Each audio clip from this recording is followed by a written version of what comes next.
સર્વસાથી અને સુરેન્દ્રનગર જિલ્લા કોંગ્રેસ સમિતિના પ્રમુખ સન્માનની નૌશાદભાઈ, તાલુકા કોંગ્રેસ સમિતિના પ્રમુખ ગેમરભાઈ, અહીંયા ઉપસ્થિત ભાઈ શ્રી ધર્મેન્દ્રસિંહભાઈ, શક્તિસિંહભાઈ, અશ્વિનસિંહભાઈ, પ્રકાશભાઈ, માણિકલાલભાઈ અને અહીંયા ઉપસ્થિત સૌ વડીલો, યુવાનો અને બહેનો, દર બીજા વર્ષે, ત્રીજા વર્ષે તમારી પાસે મત માંગવા માટે ભાજપના ઉમેદવાર આવે, કોંગ્રેસના ઉમેદવાર આવે, તાલુકા પંચાયતમાં, જિલ્લા પંચાયતમાં, ધારાસભ્યમાં તમે દર 2 વર્ષે 3 વર્ષે મત આપો. મોટા ભાગે મત આપણે આપીએ છીએ કયા પક્ષનો માણસ છે, કયા સમાજનો માણસ છે, કયા વિસ્તારનો માણસ છે, આ બધું જોઈ મત આપતા. સામેવાળાની ચિંતા કરીને આપણે મત આપીએ છીએ. ક્યારેક વિસ્તાર માટે, ક્યારેક ધર્મ માટે, ક્યારેક સમાજ માટે. પણ મારે આ વખતે તમને એક નવી વાત કહેવી છે. તમે મત આપો તમારા ખિસ્સાની રક્ષા કરવા માટે, તમારા ખિસ્સાની ચિંતા કરવા માટે. આવું કેમ કહેવું પડે છે? મોટા ભાગે મત માંગવા આવે એ તો એવું જ ભાષણ કરે કે ભાઈ અમે તમારા ખાતામાં 2000 રૂપિયા નાખશું. દર મહિને 3-4 મહિને કંઈક નાખે છે ને, તમારા ખાતામાં 2000 રૂપિયા નાખશું, તમારા છોકરાઓને શિષ્યવૃત્તિ આપશું, તમને દવાખાનામાં તમારો ઈલાજ કરવો હોય તો મહાઅમૃતમ કાર્ડ આપશું, તમને વીમો આપશું. બધા આપવાની જ વાત કરે. આજ સુધી કોઈએ તમારા ખિસ્સામાંથી કાઢવાની વાત કરી? આ બધા આપે છે, આપે છે ક્યાંથી? ક્યારેક એની ચિંતા. મોટા ભાગે સરકાર જે પ્રકારે પાછલા 30 વર્ષથી ગુજરાત રાજ્યની અંદર વ્યવહાર કરી રહી છે, વહીવટ કરી રહી છે, એ ક્યાંક ગુજરાત રાજ્ય સરકારનું બજેટ 4 લાખ કરોડ રૂપિયાનું છે. 4 લાખ કરોડ રૂપિયા ક્યાંથી આવે છે? તમારા ખિસ્સામાંથી આવે. એ 4 લાખ કરોડ રૂપિયા તમારા ખિસ્સામાંથી આવે છે, પણ જાય છે કે એની ચિંતા ક્યારે કરી છે તમે? આ રકમ મોટા ભાગે ભારતીય જનતા પાર્ટીના જે ધંધા ભાગીદારો છે એના ખિસ્સામાં. આ વાતની ચિંતા કરવાની જરૂર છે. તમને નાના 2-3 ઉદાહરણ આપો.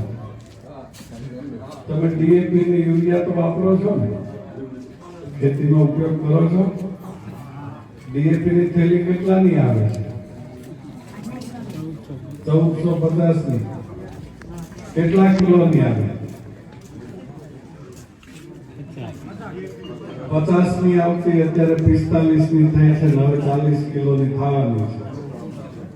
કેટલી વાર તમે જોખીમ લાવ્યા? ક્યારેય જોખીમ લાવતા નથી. તમારી ડીએપી ની થેલીમાં 50 ગ્રામ, 100 ગ્રામ કે 500 ગ્રામ ખાતર ઓછું આવે તો આમાંથી કેટલાને ખબર પડે છે? 500 ગ્રામ ખાતર ઓછું આવે કેટલા પૈસાનું થાય? તમે ખાલી 50 રૂપિયાનું ગણો. વિધાનસભામાં મેં માહિતી માંગી કે તમે વર્ષે કેટલી થેલીનું વિતરણ કરો છો? 6 કરોડ થેલીનું વિતરણ થાય છે. એક થેલીમાંથી 50 રૂપિયાની ચોરી થાય તો વર્ષે દાડે 300 કરોડ રૂપિયા તમારા ખિસ્સામાંથી જાય છે. તમે પાક ધિરાણ ઉપાડવા જાઓ છો, પાક ધિરાણ ઉપાડવા જાઓ, બેંકે જાઓ એટલે અંગ્રેજીમાં લખેલી આવડી ચોપડી આપે. દાદા કે મારો અંગૂઠો કેટલા જોતા છે? તો કે 2 લાખ. દાદા ડાબે દઈએ અંગૂઠા. વીમાનું પ્રીમિયમ તમને પૂછ્યા વગર કપાઈ જાય. કેટલું કપાય છે તો કે 5%. 2 લાખ રૂપિયા ઉપાડો એટલે 10,000 રૂપિયા સીધા તમારા ખાતામાંથી ગુમ. તમને અહીંયા આવીને પ્રચાર કરે, ઓલા ઘરે ઘરે કાર્ડ આપવા આવે, માં અમૃતમ કાર્ડ તમને આપવાનું છે. તમને કઈ ઈલાજ તકલીફ પડે તો ગમે તે દવાખાનામાં જાઓ, તમારો ઈલાજ મફત થશે. કોઈકને પથરી થઈ હોય, કાર્ડ લઈને તમે જાઓ મોટી હોસ્પિટલમાં, તમારે શું કરવાનું? કાર્ડ ત્યાં આપો એટલે મફતમાં ઓપરેશન થઈ જાય, તમે ઘરે આવતા. પથરીનું ઓપરેશન બજારમાં કરાવવા જાવ તો કેટલાનું થાય? 15-17 હજાર રૂપિયા. પણ કાર્ડમાંથી પથરીનું બિલ ઉપડે છે કે કિડનીનું બિલ ઉપડે છે, તમને કોઈ ખબર છે? 7,000 ઉપડે છે, 70,000 ઉપડે છે, કોને ખબર છે? તો 4 લાખ કરોડ રૂપિયા તમારા જે છે એ મોટા ભાગે એમના ધંધા ભાગીદારો પાછળ જાય છે. તમારી ચિંતા કરનારો ત્યાં કોઈ બેઠું નથી. ત્યાં તમારી ચિંતા ત્યારે થાય કે જ્યારે બજેટ એટલે શું, બજેટમાં શું લખ્યું છે, રૂપિયો ક્યાંથી આવે છે, ક્યાં જાય છે, આટલી સમજણ પડતી હોય એવા ધારાસભ્યને ચૂંટીને તમે મોકલો તો નવસાદભાઈ ત્યાં જઈને તમારો હિસાબ માંગે. તો પ્રધાનમંત્રી ફસલ વીમા યોજના બંધ થાય તો પાક ધિરાણ વખતે તમારું પ્રીમિયમ જે કપાતું એ બધું કપાતું બંધ થઈ જાય. એને તમારા ખિસ્સાની ચિંતા કરીને 10,000 રૂપિયા બચાવીને તમારા ખિસ્સામાં નાખ્યા, એ તમને કોઈ કહેતું નથી, એટલે દેખાતું નથી. પણ ઓલા 2,000 રૂપિયા આપે તો 7 વખત ફોન કરે, તમારા ખાતામાં 2,000 રૂપિયા આવ્યા, તમને આ યોજના કેવી લાગી, તમને આ ભાજપ સરકાર કેવી લાગી? 22,000 તમારા ખિસ્સામાંથી કાઢી ગયા એનું કોઈ તમને કહેવા આવવાનું. આ વાત એટલા માટે કરવી પડે છે કે આજે હું ને નવસાદભાઈ ઘરે આવ્યા એને 1.5 વર્ષ થયું. 2 બજેટ સત્ર ગયા, 2 બજેટ સત્ર એટલે 8 લાખ કરોડ આટલા રૂપિયાનું બજેટ બન્યું. 8 લાખ કરોડ રૂપિયાના બજેટ માટે તમારો ધારાસભ્ય કે તમારા સંસદ સભ્ય અમારા વિસ્તારને કંઈક આપો, આવું એક પણ વખત બોલ્યા નથી. તો આ 8 લાખ કરોડ રૂપિયા ધાવાના છે ક્યાં? એમના ભાગીદારો પાસે.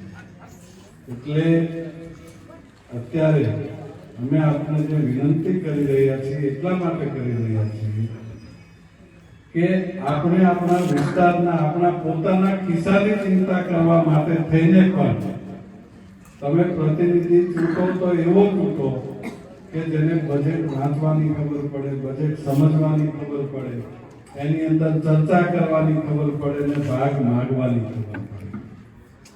જે તમારા માટે હિસ્સો માગી નથી શકતો એ આ વિસ્તારનું ભલું ક્યારેય કરી શકતા નથી. તમે આપણા છેલ્લા 10 વર્ષની અંદર આપણી લોકસભા મત વિસ્તારની દશા જુઓ. તમે અહીંયાથી વિરમગામ ક્રોસ કરો, સાણંદ બાજુ જાઓ, કેટલા ઉદ્યોગો આવ્યા છે. આ બાજુ તમે બહુચરાજી પાસે જાઓ તો મારુતિની કંપની, હોન્ડાની કંપની, કેટલું બધું આવી ગયું છે. આ બાજુ મોરબી જાઓ તો સિરામિકના ઉદ્યોગો ઘણા બધા આવી ગયા છે. રાજકોટ બાજુ જાઓ તો વ્હીકલના ઉદ્યોગ, લોકલ બ્રાસ પાર્ટના ઉદ્યોગો છે. આપણા સુરેન્દ્રનગર જિલ્લામાં કેમ નહીં? એ નહીં એટલા માટે કે માગ્યા વગર તો માય ન છે. તમે જેને મત આપીને મોકલ્યા છે એને ક્યારેય ત્યાં માગ્યું જ નથી કે અમારા વિસ્તારને કંઈક આપો. એટલે આપ સૌને વિનંતી કરીએ છીએ કે જે રીતે વિધાનસભાની અંદર પૂરી તાકાતથી વિસ્તાર માટે લડ્યા છીએ, પ્રશ્નો માટે લડ્યા છીએ, તમારી માગણી અને લાગણીઓ માટે લડ્યા છીએ, એ જ પદ્ધતિથી લોકસભાના ફ્લોર ઉપર પણ પૂરી તાકાતથી લડીશું. એટલે આવનારી 7 તારીખે નવસાદભાઈએ કહ્યું એમ કે આ ગામમાંથી 90% મતદાન થાય કોંગ્રેસ પક્ષની તરફેણમાં મતદાન થાય તો આપણે ચોક્કસપણે જીતીને પાછા આવીશું અને આ વિસ્તારમાં જે પ્લેટફોર્મ ઉપર જે કંઈ કરવું પડે એ રજૂઆતો કરીશું. ખૂબ ખૂબ આભાર. ધન્યવાદ.